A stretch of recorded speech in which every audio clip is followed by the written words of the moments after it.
La predicación del día de hoy se llama Como si nunca. Es un tema muy interesante que tiene que ver con la justificación, como si nunca.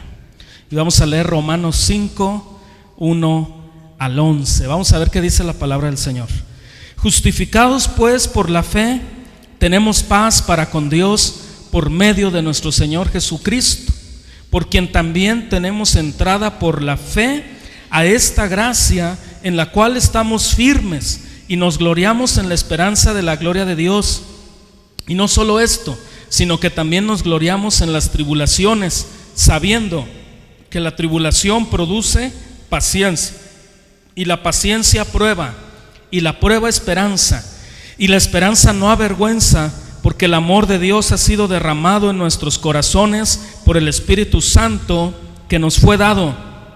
Porque Cristo, cuando aún éramos débiles, a su tiempo murió por los impíos. Ciertamente apenas morirá alguno por un justo, con todo pudiera ser que alguno osara morir por el bueno. Mas Dios muestra su amor para con nosotros, en que siendo aún pecadores, Cristo murió por nosotros. Pues mucho más, estando ya justificados en su sangre, por él seremos salvos de la ira. Porque si siendo enemigos fuimos reconciliados con Dios por la muerte de su Hijo, mucho más, estando reconciliados, seremos salvos por su vida. Y no solo esto, sino que también nos gloriamos en Dios por el Señor nuestro Jesucristo, por quien hemos recibido ahora la reconciliación. Amén. Gloria al Señor. Como si nunca. A veces enseñamos a los niños dichos cortos, esto para que se fije la enseñanza en ellos. Por ejemplo, les decimos: justificados significa como si nunca hubiera pecado. Bueno, no es muy teológico, pero no está mal la definición, al fin de cuentas, está correcta. Cuando somos justificados es como si nunca hubiéramos pecado. Así que partiendo de ese dicho tan sencillo, como hemos enseñado a los niños, partimos de esa premisa y reflexionamos en la palabra de Dios, como si nunca hubiéramos pecado. Eso es lo que Jesús ha hecho en la justificación a favor de nosotros. ¿Cuánto le alaban por eso? Vamos a hacer una pequeña oración y decirle: Señor, habla a nuestra vida.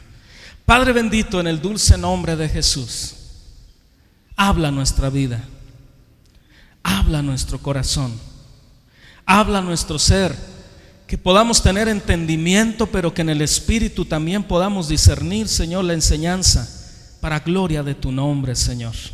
Como si nunca hubiéramos pecado. La justificación que se opera en Cristo Jesús para con nosotros. Gracias porque podemos definirla, porque podemos entender el método, porque podemos aplicarla y porque podemos disfrutar de sus beneficios. En Cristo Jesús, amén y amén. Gloria a Dios. Vamos a definirla primero. ¿Cuál es la definición? Definamos la justificación, y para esto vamos a usar nuestra imaginación. ¿Cuántos trajeron su imaginación? Todos, ¿verdad? Vamos a imaginar una escena ante un tribunal de justicia. Vamos a pensar en un grande tribunal de justicia. Ahí está el fiscal, ¿verdad? Y el fiscal presenta los cargos. Imagínese la escena. La persona pues tiene que admitir su culpa, se quedó ya sin justificación y entonces tiene que admitir que es culpable. ¿Por qué? Porque el fiscal pues ha presentado todas las pruebas, los cargos están en su contra. Qué difícil situación, ¿no? Y entonces, bueno, el culpable, ¿qué hace? Decíamos, admite su culpa, dice: sí, yo soy culpable. ¿Cuál es la sentencia? Ahora va a hablar el jurado y todos debemos escuchar con atención. ¿Cuál es la sentencia que se requiere para alguien que es culpable? Pues hablando del pecado y hablando del ser humano y del quebrantamiento de la ley y de pecar contra Dios, la Biblia nos dice algo. Vamos a buscar Ezequiel 18:4.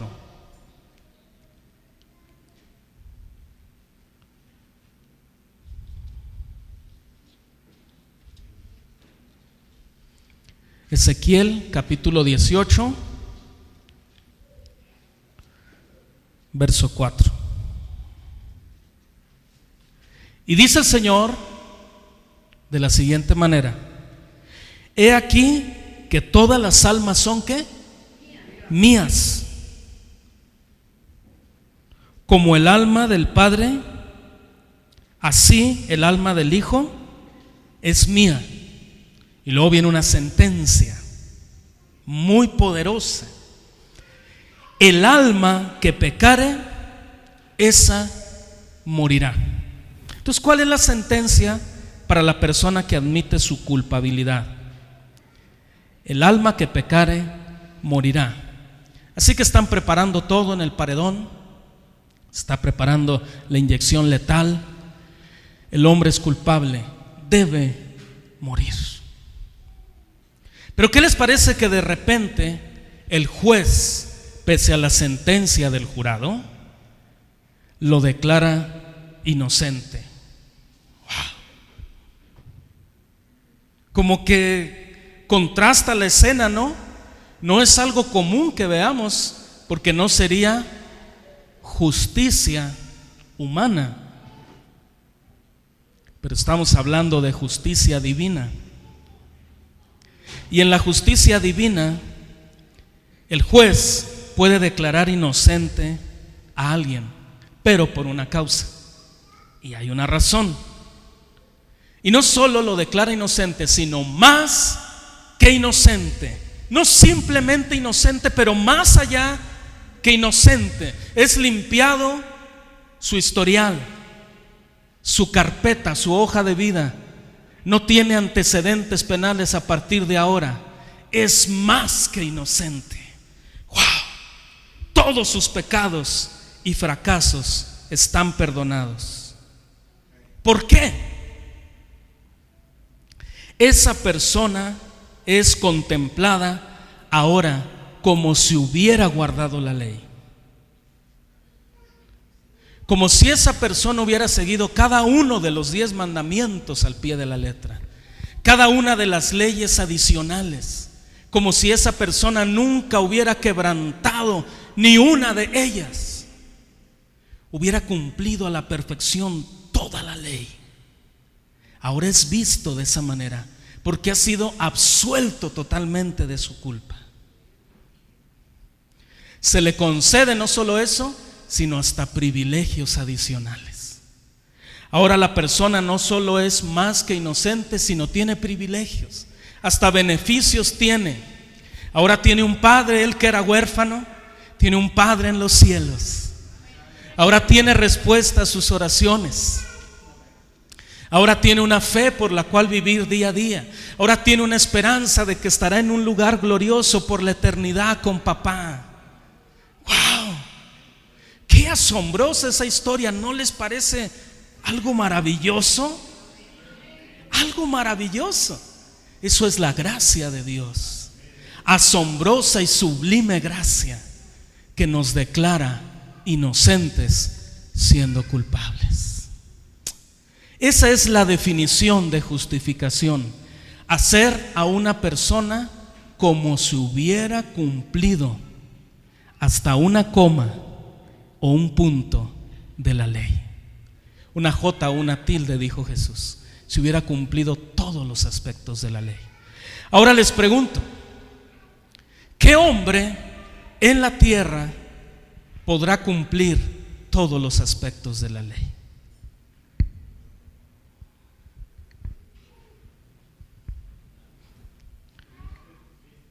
Solo el Señor Jesús, mi hermano. Solo el Señor Jesús. Amén. Hay una película herética del director Martin Scorsese que se llama La Última Tentación. Ahí se nos presenta un Jesús que minutos antes de morir para ir a la cruz sucumbe ante la tentación sexual. Es una herejía, una aberración de la cinematografía, donde Jesucristo tiene una relación íntima con María Magdalena. Ni siquiera pierdan el tiempo de ver esa película. Si ya la ha visto, pues ya pasó la experiencia desagradable. Pero esa película pretende presentar a un Jesús no solamente humano, sino un Jesús incapaz de justificar. Porque si Jesús hubiera roto tan solo un punto mínimo de la ley, su sacrificio no hubiera valido para salvarnos a nosotros. No hubiera alcanzado, hermanos, porque se ocupaba un cordero perfecto. Pero Jesús no pecó, Jesús no falló, Jesús cumplió en toda la ley, y no hay hombre en esta tierra que pueda hacerlo, no hay nadie de nosotros que podamos hacerlo, pero Jesús sí lo hizo. Y cuando venimos a Jesús, Él nos presenta ante el Padre como si nosotros hubiéramos cumplido la ley, pero Él fue el que la cumplió. Es maravillosa la gracia de Dios. A veces tenemos tanto problema con entender la gracia, porque como hombres estamos acostumbrados al sacrificio. Tenemos que hacer algo para merecer algo. ¿Qué tengo que hacer? Si me voy a inscribir a un programa, tengo que hacer algo, tengo que llevar un procedimiento, tengo que cumplir ciertos requisitos. Si quiero tener un cuerpo saludable, tengo que sacrificarme.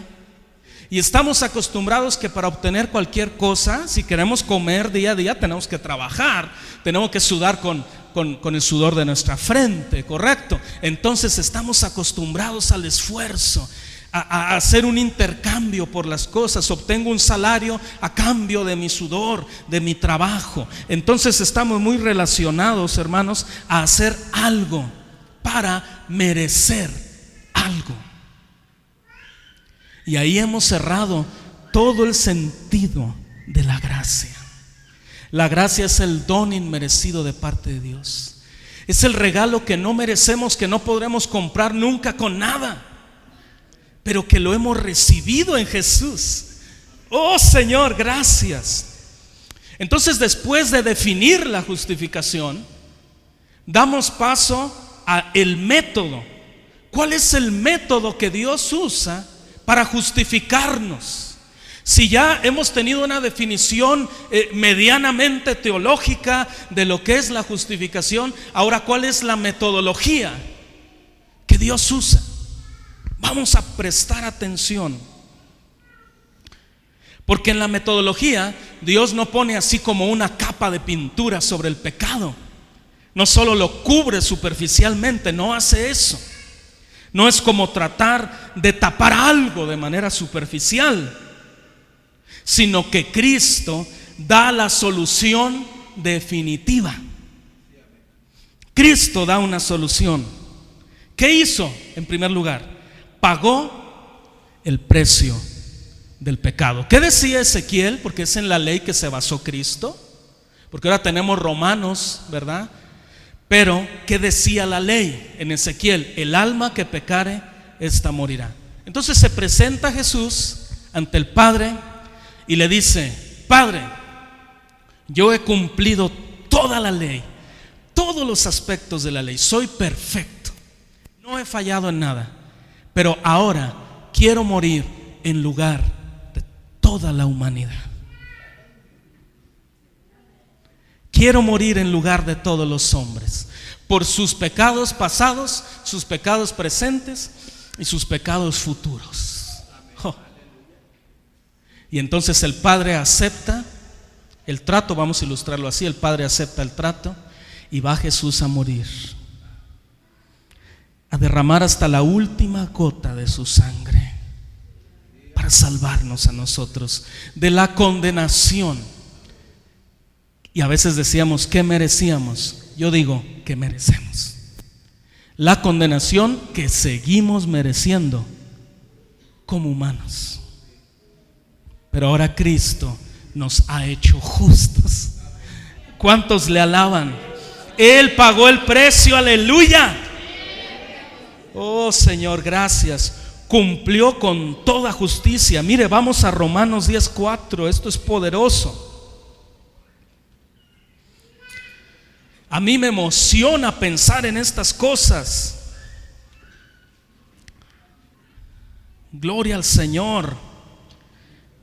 Romanos capítulo 10, verso 4. Porque el fin de la ley es Cristo, para justicia a todo aquel que cree. Entonces, ¿cuál fue el cumplimiento de la ley? Dios puso la ley en la antigüedad. Llama a Moisés, hace todo un plan orquestado perfectamente. Salva a su pueblo de Egipto, los trae por el desierto y luego le llama a Moisés y le da la ley en el monte Sinaí. Y le habla lo que el hombre debe hacer para ser acepto a los ojos de ese Dios al que ellos habían decidido servirle y honrarle, heredando el linaje de Abraham. ¿Correcto? Y entonces viene el establecimiento de la ley.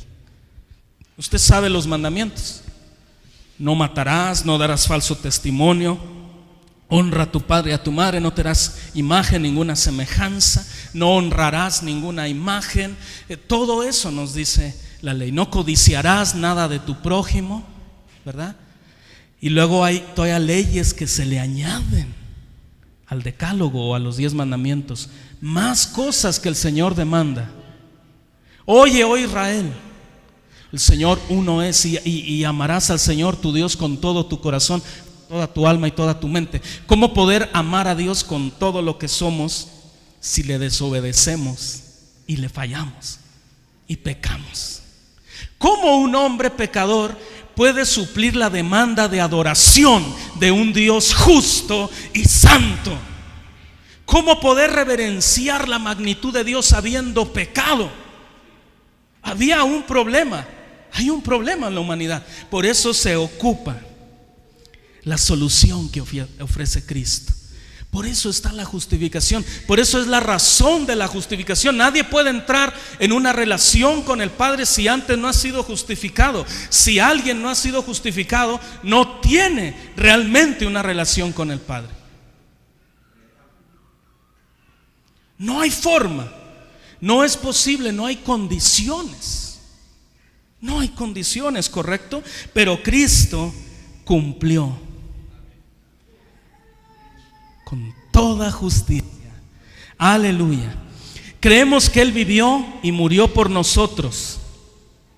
Atendió perfectamente a ambos aspectos. Fíjese qué maravilloso es esto. Cuando Jesús vive de la forma en que vivió, nos da ejemplo de cómo nosotros debemos vivir. Estamos en el pasaje de Romanos capítulo 5.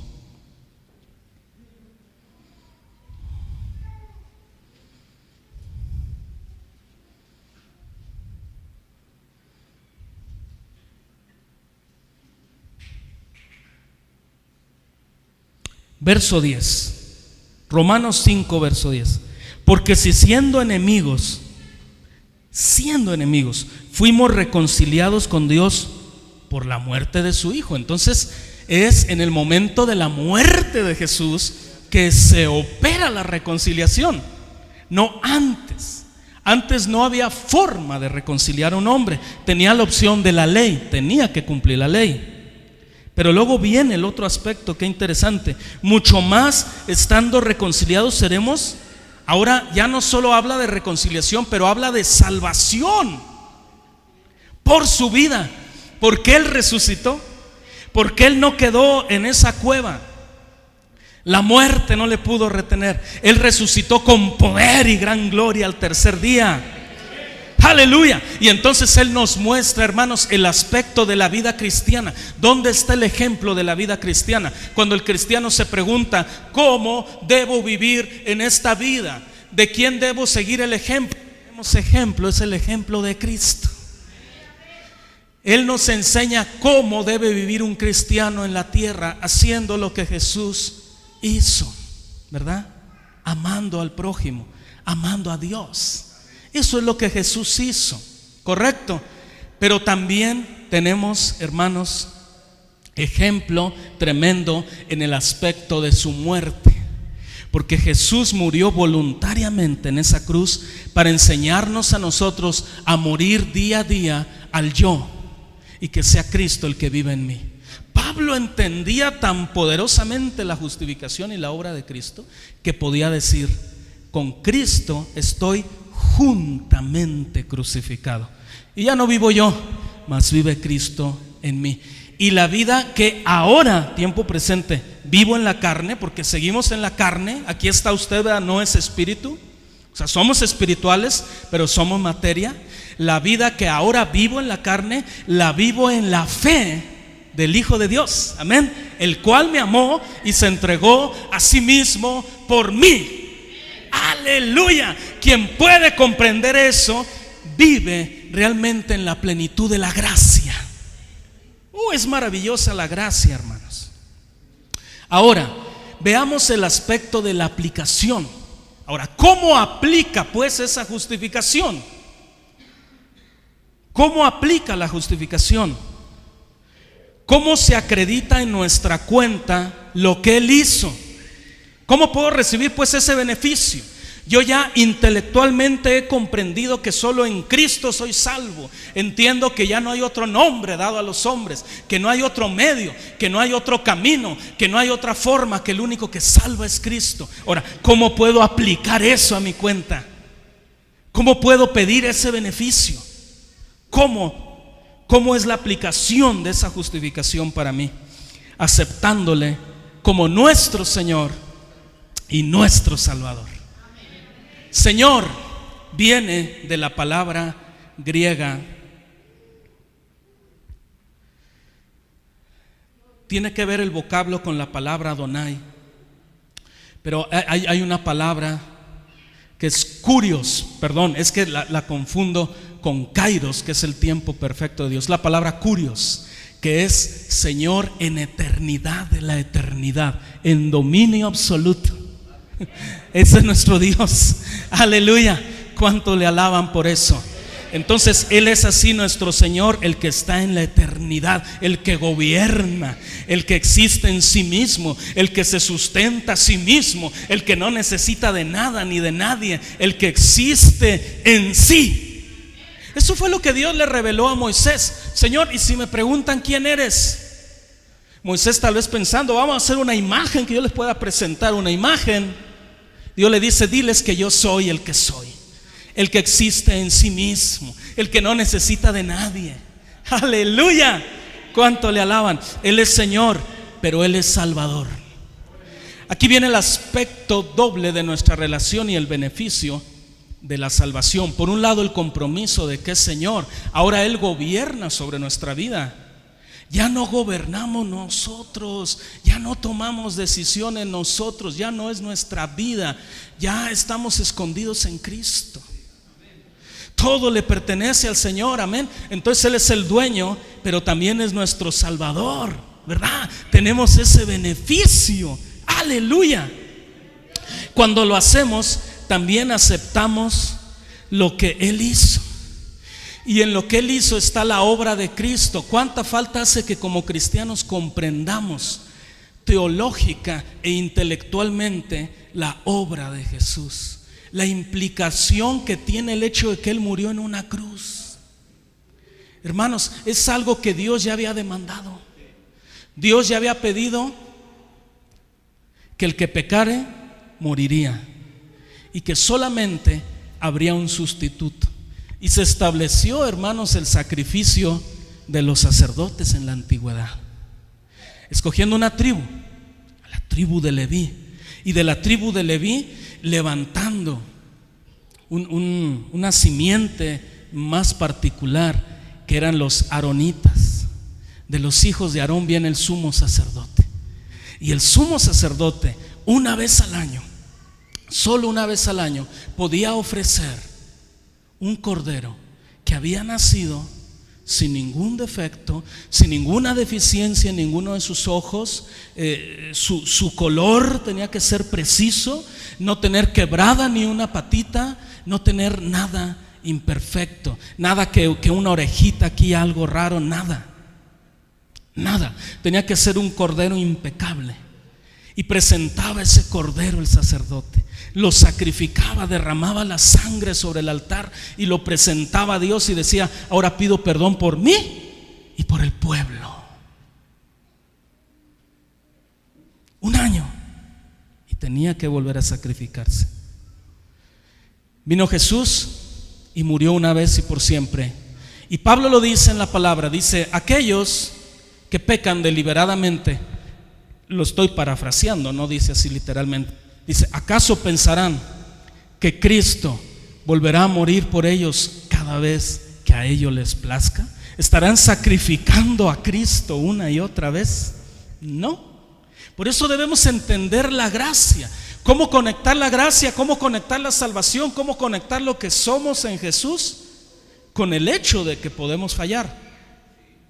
Sí, fallamos. Pero entonces tenemos abogado para con el Padre.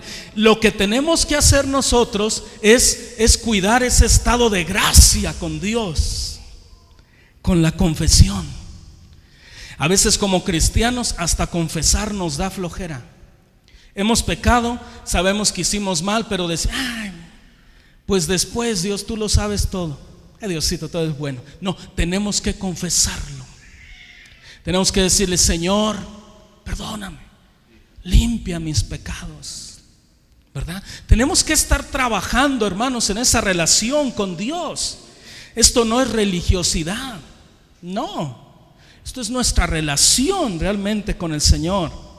Entonces aceptamos toda su obra, todo lo que Él hizo. Son muchas cosas. Hoy estoy hablando solo de la justificación. Existe la regeneración, el nuevo nacimiento. Son eventos que veremos con mayor detenimiento en otra ocasión.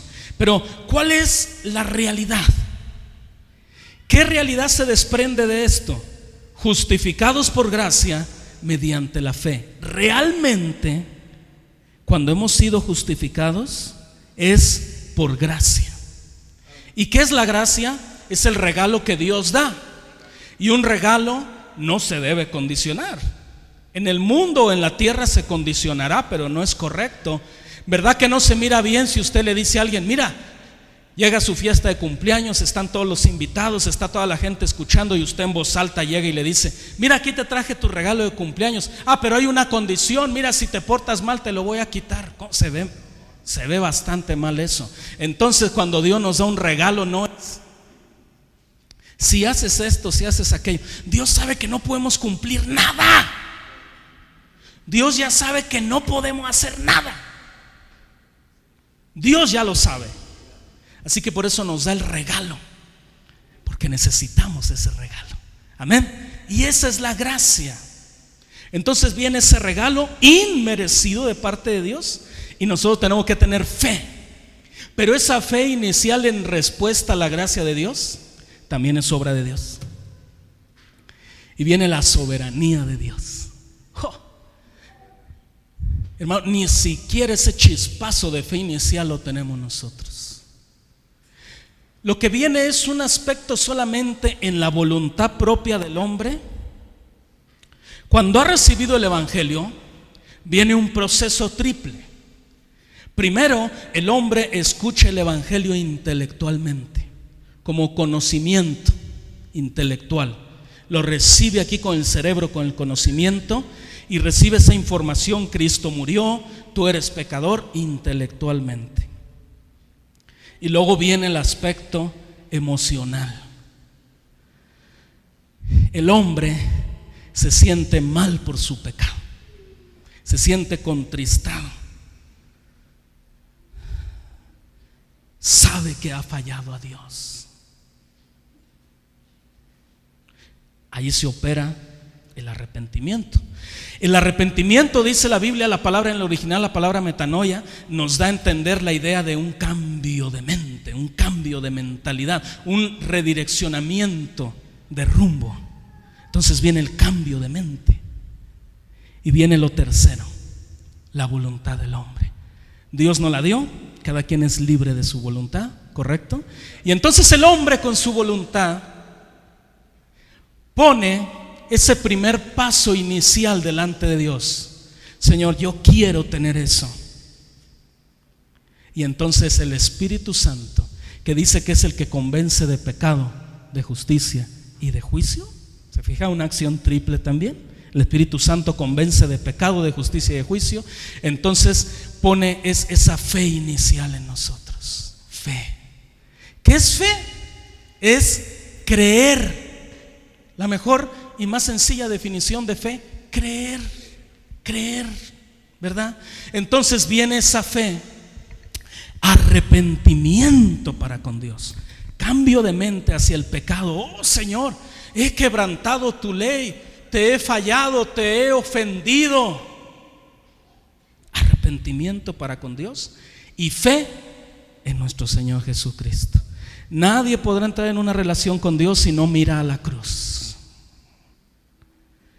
a ese instrumento horroroso, repudiable de tortura, a ese instrumento donde morían los peores criminales, ese instrumento de tortura y de bajeza, de degradación humana, ese espectáculo horroroso al que la gente iba a ver cómo morían los crucificados, aquellos pobres, desventurados y miserables que habían sido condenados por el Imperio Romano. Solo el Imperio Romano podía poner su sello de aprobación para que alguien muriera en una cruz.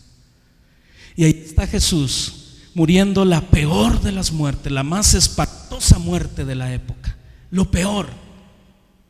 ¿Qué inyección letal? ¿Qué silla eléctrica? Lo peor. Los médicos han descrito los procesos por los que pasa un organismo, un cuerpo en la crucifixión, y que la crucifixión de Jesús tuvo detalles más particulares que otras crucifixiones, porque hubo muchos que cuando los crucificaban solo los amarraban, pero a nuestro Señor Jesucristo le pusieron clavos. Y antes lo torturaron horriblemente, 40 azotes, cosas terribles, hicieron escarnio de él. Y cuando estaba en la cruz, poco a poco, por el peso de su tórax, comienza a asfixiarse poco a poco. Comienza a perder el aire. Sus pulmones colapsan, se llenan de agua. La sangre empieza a inundar todo el organismo. Muere por asfixia. Dice la Biblia que cuando Jesús dijo consumado es, expiró, murió. La gente que no cree en la resurrección dice que Jesús realmente no murió, que estaba vivo, que lo pusieron en la cueva todavía vivo, y por eso tuvo la fuerza para levantarse y mover esa piedra. Por favor, hermanos, la ciencia, que llama a la razón y a la inteligencia, no puede tener la capacidad de razonar que un hombre en ese estado, después de haber cargado su propia cruz, porque los criminales tenían el derecho que un familiar cercano les ayudara a cargar su cruz, a Jesús se lo permitieron solo por pequeños tramos, pero Jesús tuvo que cargar buena parte de su cruz y llegar después de ese calvario y ese suplicio tan tremendo, y todavía ser traspasado por amor a nosotros y pasar todo ese sufrimiento por amor a nosotros. Todo lo que implica el sacrificio de Jesucristo. Y Dios todo lo hizo solo por gracia. Solo por gracia, y es aplicado a nosotros solo por la fe. Solo mirando a la cruz, solo diciendo yo creo que eso es lo único, esa obra perfecta es lo único que me puede salvar de la horrorosa condenación. Cuando escuchamos el clamor del infierno, cuando escuchamos el quejido del averno, cuando podemos siquiera imaginarnos por un momento lo espantoso y horroroso y terrible que es el infierno, podremos entender lo importante que es el cielo para nosotros en Cristo Jesús. Hemos sido salvados de esa terrible condenación. Y Dios todo lo hizo por su gracia y lo aplicó a nosotros por la fe. Esa fe inicial que gracias a Él puso en nosotros, que pudiéramos mirar al crucificado, al Cristo de gloria. Y hay beneficios, hermanos. Cuarto y último, beneficios. Nos da una posición delante de Dios. La justificación otorga al creyente una posición. Ya no somos gente común y ordinaria. No estamos tampoco para perder el piso y creernos mucho en nosotros. ubicarnos en Cristo. En Cristo tenemos una posición. Oh, qué maravilloso.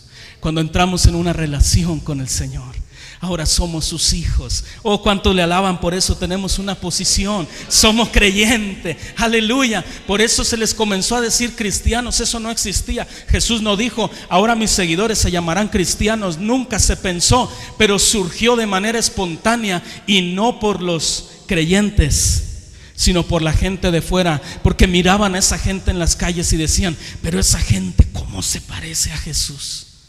¿Cómo imitan a Jesús? ¿Cómo son similares a Jesús? ¿Cuán parecidos son a Jesús? Son Cristos chiquitos, son cristianos. Son cristianos. Qué maravilloso. Y entonces esa es la realidad de esa posición, hermanos. Ahora somos sus hijos, somos embajadores con designamiento. Se nos han dado cartas credenciales para ser embajadores en un mundo perdido, un mundo que necesita este mensaje, hermanos. A veces perdemos tanto tiempo en la iglesia, en tantas cosas, que no es la encomienda que Cristo realmente dio: predicar el evangelio. Más allá de cualquier cosa, la tarea de la iglesia es predicar el evangelio.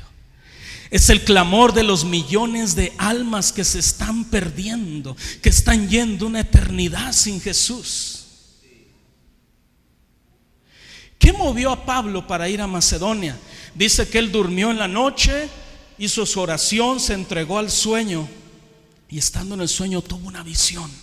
Dice que un varón macedonio, puesto de pie frente a ellos, les dijo: venid, vengan a hablarnos a nosotros. Se despertó tan sobresaltado que inmediatamente juntó a todo el campamento, a todos los que estaban ahí, y se fueron inmediatamente a predicar el evangelio a Macedonia, a llevar la palabra de vida, porque es el clamor de ese hombre macedonio que está diciendo: vengan porque necesitamos, vengan porque tenemos hambre, que es lo que mueve a la iglesia para ir y predicar ese mensaje de gloria que da la vida. Ese mensaje que un día nos cambió y nos transformó. Ese mensaje que alguien tomó tiempo para ir y compartirme a mí. Cuando yo pienso que alguien tuvo la atención, el cuidado de hacer una oración por mí y irme y explicarme ese mensaje de salvación. Yo tengo una responsabilidad, si no con la sociedad, no con el mundo, pero con Dios. Tengo una responsabilidad ineludible. No puedo hacerme un lado de la responsabilidad, porque el amor de Cristo nos constriñe, nos fuerza, nos obliga, nos motiva a compartir del mensaje de salvación. Oh, se abren las puertas de las bendiciones, pero bendiciones reales, hermanos. Basta de evangelio barato, basta de atajos, basta de que el hombre hace algo para sus bendiciones, basta de pactar con Dios, basta de venir y comprar el favor de Dios con simple miserable dinero. Los beneficios y las bendiciones de Dios son más allá de eso, hermanos. Ese no es un evangelio de atajos, evangelio de la prosperidad. No, es el evangelio verdadero que dice que cuando estamos en Cristo somos enriquecidos con Él. Cuando una persona es salva y trae su ofrenda, no trae simple dinero, trae su adoración, trae su obediencia al Señor. No viene a comprar los favores de Dios, está agradecido, está contento y recibe el beneficio, hermanos, porque Dios así lo decidió. Es por gracia. Dios bendice grandemente. No tiene que venir a negociar con Él, no tiene que venir a pactar, no tiene que venir a traer el billete más grande. Hermano, no es como se hace eso cuando se está vendiendo un arte y alguien está apostando más y más. Subasta, no es una subasta, hermanos. No es una subasta. Ya Jesús hizo todo. Ya Jesús hizo todo. Y al que recibe y acepta eso, el que puede creer que solo por lo que Jesús hizo y que no hay algo que nosotros podamos hacer, entonces va a recibir la bendición de Dios.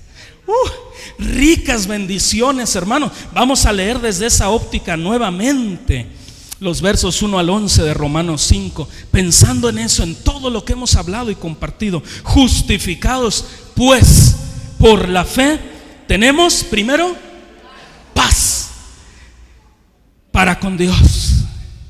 Y estando en paz con Dios, estaremos en paz con el mundo. Tenemos paz para con Dios por medio de ¿quién? A Él sea la gloria.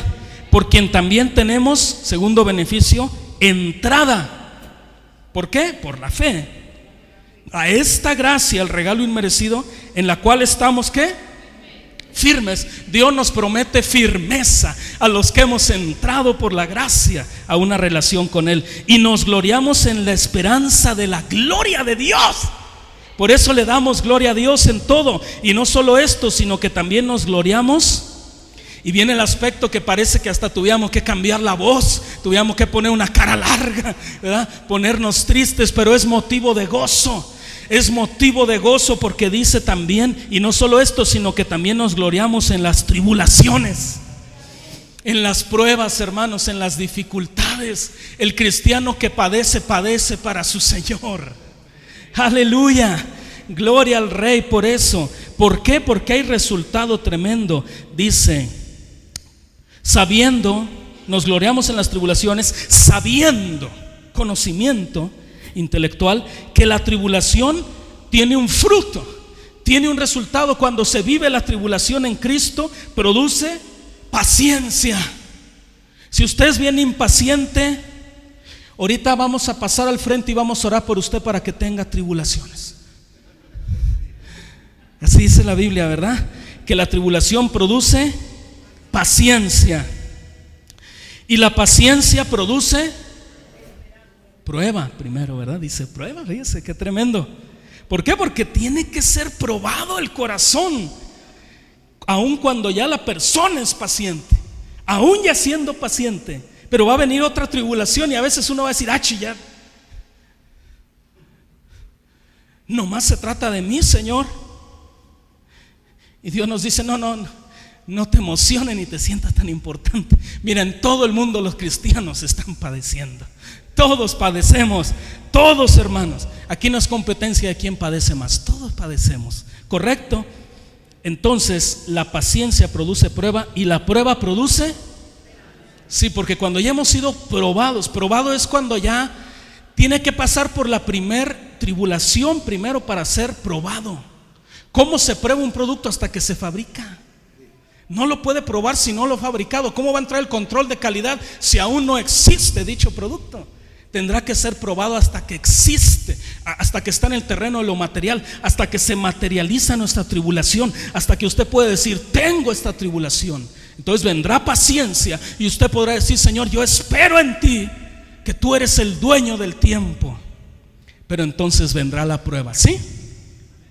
Dice el Señor, sí, pues. Entonces, ¿qué pasó con Job? Primero Satanás fue y quitó todo de alrededor de él, pero no lo tocó a él. Y entonces Satanás le dijo a Dios, hombre, piel por piel dará su propia vida. Queriendo decir, cuando lo toques a él, para si no brinca. Y entonces tócalo a él, y le puso una enfermedad tremenda, y dice que se rascaba con un trozo de carbón que había quedado de una fogata que se había hecho. Se rascaba con un tiesto, y estaba ahí con esas llagas que supuraban pus y tremendo. Y cuando fue ya probado, después de haber tenido una tribulación, porque dígame usted si no es una tribulación perder todo cuando posee y que sus hijos mueran, ¿sí? Y aún así viene y es probado. ¿Se fija qué tremendo? Entonces aquí vamos en la palabra del Señor. Y la prueba, entonces una vez que usted ha sido probado, ya se produce en usted la esperanza. Espera, yo espero en ti, Señor, tengo esperanza. Y la esperanza, concluye el apóstol, no avergüenza, no es motivo de vergüenza, porque cuando estamos en esperanza, el amor de Dios ha sido derramado en nuestros corazones por el Espíritu Santo que nos ha sido dado. Aleluya. Porque Cristo, cuando aún éramos débiles, a su tiempo murió por los impíos, el justo por los impíos. Qué maravilloso, hermano. ¿Podemos entender la magnitud de esto? Son beneficios. Se retira la acusación contra nosotros y el caso ya no se puede volver a abrir. Usted sabe que ningún delincuente, ningún criminal puede ser juzgado dos veces por el mismo delito. Si ya se ha dictado sentencia, no se puede reabrir el caso, nunca un mismo delito. Así que el Señor, cuando venimos a su gracia, ya no volverá a traer a la memoria de nosotros el pasado, lo que hicimos mal, lo que fallamos, lo que pecamos. ¿Por qué si Dios no lo hace? ¿Por qué lo hacemos nosotros? ¿Por qué nos atormentamos con nuestro pasado? ¿Por qué nos gusta flagelarnos en el río de la victimización y decir nadie ha sufrido más que yo? Y estamos recordando todo lo que hicimos mal en vez de mirar al invisible, en vez de caminar hacia Cristo, en vez de caminar hacia el Señor. Debemos de caminar con fe en el Señor. El caso nunca más se vuelve a abrir. Él no puede olvidar nuestros pecados porque es Dios. A Dios no se le puede olvidar nada, pero decide ya no recordarlos ni recordárnoslos. Y dice, ilustrándolo, que los echa en el fondo de la mar. Una vez escuché a un pastor decir: a mí no me gustaría ser buzo, dice, porque los buzos entran mucho a la profundidad de la mar, y en la profundidad de la mar hay muchos pecados de mucha gente. Pero el Señor decide enviar todos nuestros pecados a lo más profundo de la mar. Nos concede un estado que no podemos perder. El que vive la verdadera gracia de Dios, el que vive la verdadera justificación, no podrá perder el estado de hijo. ¿Qué de la apostasía? ¿Qué de que si la salvación se pierde? Vamos a ver temas más específicos, más profundos en relación a eso, pero de forma muy sencilla para ser concluyentes. Solo le puedo decir que aquel que verdaderamente ha sido salvo será salvo. Y es donde viene la tesis de Calvino, donde históricamente se han peleado mucho los seguidores de Arminio, donde ha habido tanta discusión. Es donde le digo, a veces perdemos tanto el tiempo y la gente perdiéndose. Porque Calvino dijo: salvo, siempre salvo. Salvo, siempre salvo. Yo creo que Jesús hace las cosas completas. Y yo creo que ahora soy salvo, soy siempre salvo en Cristo. Amén. Gloria al Señor. Nos concede un estado que no podemos perder. Concluimos pues que la justificación es un gran tema en la Biblia, un tema muy amplio, muy extenso. Solo hay una manera de poder ser justificados. Bueno, recordemos que podríamos ser justificados guardando toda la ley. ¿Quién pudiera guardar toda la ley? Levante su mano. Ni volteo porque sé que nadie se va a atrever, ¿verdad?, levantarla. ¿Por qué? Porque nadie puede hacer eso. Nadie puede hacer eso. Solo puede lograrse pues confiando en lo que Cristo es e hizo, y esto mediante la fe. Última pregunta, retórica, solo para que la reflexione en su corazón, no me tiene que contestar a mí. ¿Está usted justificado? Póngase de pie.